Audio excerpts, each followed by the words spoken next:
accents as an analogy for different Qigong styles.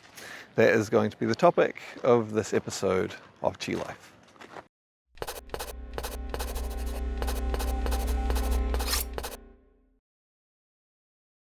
So this is going to be a walking one. Maybe you'll see some interesting things in the background as I walk around. I'm still in Paris. I leave later on today. And over the last few months, as if you've been watching the channel, you know I've visited a whole range of different countries. Some of the ones I've been in recently, I was in England, and within England there are some quite distinctive and easily recognized accents. And then more recently I was in Ireland, and the Irish have a very distinctive accent. And now I'm in France, and of course in France they speak French, but if French people speak English, they typically have quite an easily recognized accent that you would go, okay, that person is French. And similarly, when I've been in other parts of the world as well, you know, whether they speak a different language or they speak English, each region have their own accents. And I thought this could be a good analogy for understanding how there have come to be so many different styles of Qigong. Now, you know, one reason why there are so many different styles of Qigong is people focus on different things within their practice. Classic areas, where people focus on different things is, the historical applications of Qigong. Some people are focusing more on health and well-being and healing, and so that shapes the way they do practices. Other people are focusing on martial arts, and so they're focusing on things to make them extraordinarily strong and resilient, and beyond that on combative applications of working with the energy and so on. It's a bit of wind. I hope that microphone's not picking it up too much. And then of course another application to spirituality, to philosophy. Well, there's people who focus on that, and again this is going to shape their practices. And then there's subdivisions within that of what people focus on and so on. So that's one way that has shaped different directions. And sirens, I might just pause for a moment. The sirens are receding, you might still be able to hear them, but I was a bit worried they might go right past and you wouldn't hear me at all.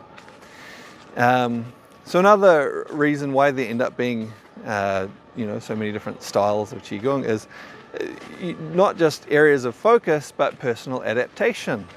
Some people find if I do it this way, I like that better, it suits me better, whatever that is. And so, over time this can lead to completely different practices from them adapting something initially. But then there's this other part where people tend to do things in a similar way to the other people around them. And so language and accents is a good analogy for this part of it. So I'll start with Long White Cloud Qigong, because obviously I'm very familiar with that, but just as an example. So within Long White Cloud Qigong, we teach quite a wide range of different practices, and practices that are focused on each of those historical applications that I just mentioned. Ones that are focused very much on health and healing and well-being, ones that are focused more towards the martial aspect of things.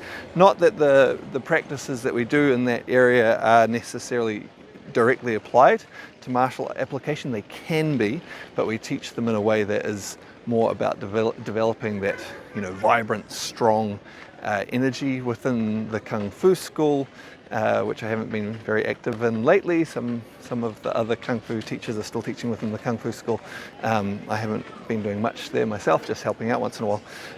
Certainly we can get into the more combative application and things like that, but not so much within the Qigong.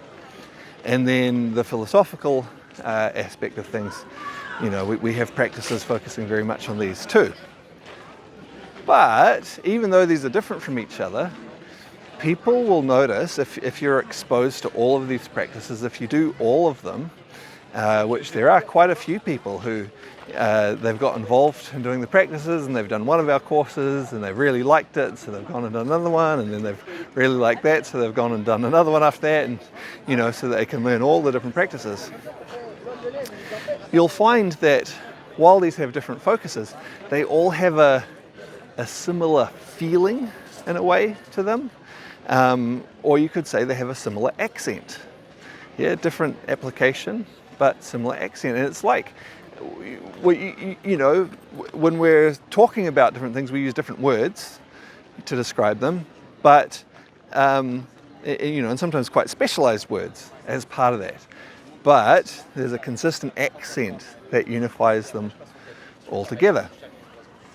And so when people then, and this could be from Long White Cloud Qigong, or it could be from another school, when they've learnt practices a certain way, and then they get exposed to some other practices, maybe even the same practices or almost the same practices, they can notice to begin with, there are things that are different. Some aspects of the practice that someone is doing differently. And this can be confusing to some people to begin with, much as when you first hear a different accent. That can be confusing. Sometimes an accent can be so strong it's like you can't even understand what they're saying. But as you get familiar with it, you can okay, I can figure out what they're saying. And that can be confusing to begin with. And this can lead people to thinking like, someone's doing a different practice and it's not the way I'm used to it, and they can think that is wrong, because it's not what they're used to. And that's generally, there are ways that people can get practices wrong. They can have the wrong idea and do something in a way that's harmful. I would say when you do a practice in a way that's harmful to you, that's wrong. But so often between different schools and different teachers, it's not a case of wrong. It's either a case of a different focus or just a different accent. Some things have developed in a different way. And someone doing a different practice in a different way is no more wrong than someone saying some English words with a French accent, or with an Irish accent, or with one of the many British accents. Like, are any of them wrong? No, they're just different. They have their own character to them, and that can make them sound quite different. But if anything, it adds richness and diversity to our expression, to have these different accents. And many people actually really enjoy hearing different accents. They find it interesting and enjoyable. For myself, because again, the purpose of communicating for myself, hopefully for most people, is to be understood. It's to communicate something. And so some of you listening to me speak right now might think, oh man, that's an interesting accent he's got. But my experience with a lot of people, particularly with non-native English speakers, is that they find me easy to understand, because I have spent so long talking to people from many different cultures with many different accents. My default accent, I definitely have an accent. There's definitely some New Zealand words, that I say in a particularly New Zealand way. But overall, my accent has become quite neutral, not too strongly one way or another, because that's my easiest way to get information across. But again, that's not to say that an accent is a bad thing. Again, it can be really enjoyable. And I think it's helpful to be able to distinguish between, is someone truly, going back to Qigong practices, is someone truly doing something completely different, or are they doing something the same or similar but just with a different accent? When you can start to distinguish that, well, you're much closer to really understanding the principles behind what's going on within the different practices, and you're going to become much more knowledgeable and skillful yourself. You're going to be able to understand much more, you're going to be able to communicate much better with people in terms of Qigong practice, and so on. And I guess another part of this is, different people will respond differently to this presence of different accents within different practices. Some people will love going out and exploring all the different accents, and trying some practices taught within one school and trying some other practices taught within another school, and they're going to love that process, and and that's going to be really enjoyable for them. Some other people, even if they enjoy occasionally hearing different accents, different practices, are going to feel much more at home with the accent that they know best. And this is completely understandable as well. It's interesting to, travel, meet with different people, experience their accent as part of that, experience some different points of view, some different perspectives. But then there is also that comfort and ease where there's the familiar way that things sound. And so again, the same with Qigong practices. People will often go, okay, this is interesting to try, this is interesting to try, but you know what? I just keep doing these ones, maybe the way that they were first taught, or even if not the way they were first taught, a school or a teacher that they had a lot to do with, and it just feels familiar to me. So that's what I do most of the time. Doesn't mean that they can't try other practices, but there's that feeling of being at home, much like hearing different accents around you, or versus being surrounded by people speaking your own accent. There's that level of familiarity just makes things that much easier. You understand things that much more easily when the accent is familiar. So one more thing that I think might be worth commenting on is just how quickly these accents can change and develop.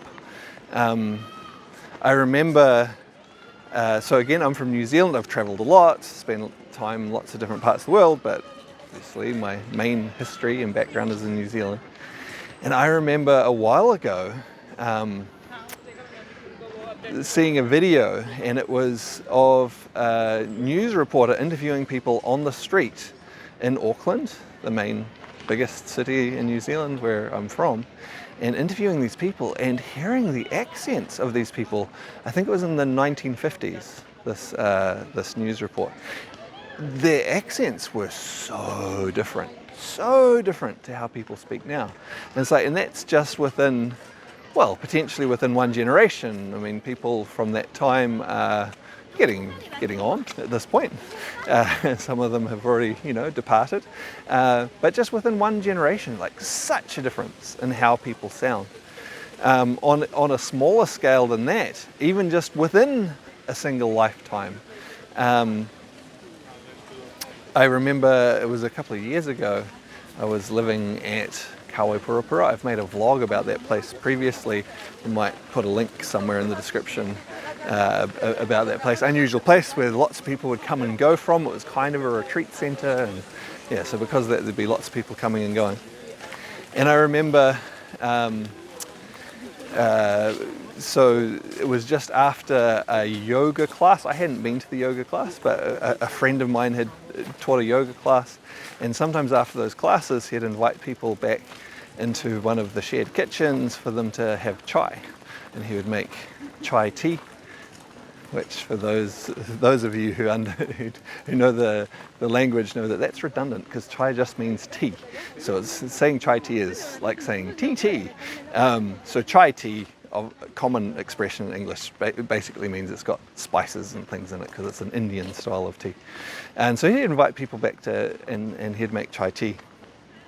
And there'd be all sorts of different people who would come back after this yoga class, because just people passing through, and sometimes they might literally be there for one day and go to a yoga class and then come have some chai afterwards, or other times they would be there for longer, weeks or even months, and so you might get to know some of them a little bit. But there was this one day, there was this one girl who was there. I mean, she was probably 30 or so, maybe even a little bit older than that, this one woman. And she was a New Zealander, born and bred. She'd lived in New Zealand her whole life. And she was from Christchurch. And I think she must have been maybe not right from in the city in Christchurch, but maybe from the outskirts or something. And I remember listening to her talking, and it was weird, because in a way, the way she was talking, like, it sounded exotic to me. Like, it was so like, wow, this is so different from what I'm used to hearing from lots of other people around me, lots of people from different countries, but even just New Zealanders living in Auckland. But at the same time, it actually reminded me very much of the accents that I heard growing up, maybe 20, 25, 30 years ago, and what accents were like around me then. And so at the same time, it was familiar. It was like, yes, this is my cultural background, but it sounds so different to how people talk now, even just within that, well within one generation. It seemed exotic to me. And again, I think this is illustrative of a natural process that occurs within Qigong practices where there is change over time. And even within a single practitioner, I talked before about, okay, people focus on different things or adapt them in their own way. Even within a single practitioner, the way they do a practice at one point, I mean, it may be different even the next day, but certainly 5 years later, doing those same practices, it will have developed, it will have changed according to their needs, according to their environment, according to influences around them. 10 years later, it will have changed some more. 20 years later, it will have changed further, and so on and so on. And none of this is a bad thing. It's just a natural thing. All too often, some people get this fixation on the ancientness of things, and they want to do it the way that it was done anciently. The reality is, the same process would have been occurring in those ancient times, where the practices would have been constantly changing and adapting. And so what is the ancient way if it was constantly and changing, adapting then? Qigong is, or should be, in my opinion, a living art. One that does change and adapt according to our needs. And that's the natural process. That's what it means to be alive. Now, having said that, it is worthwhile having reference points to understand how things were done at different times.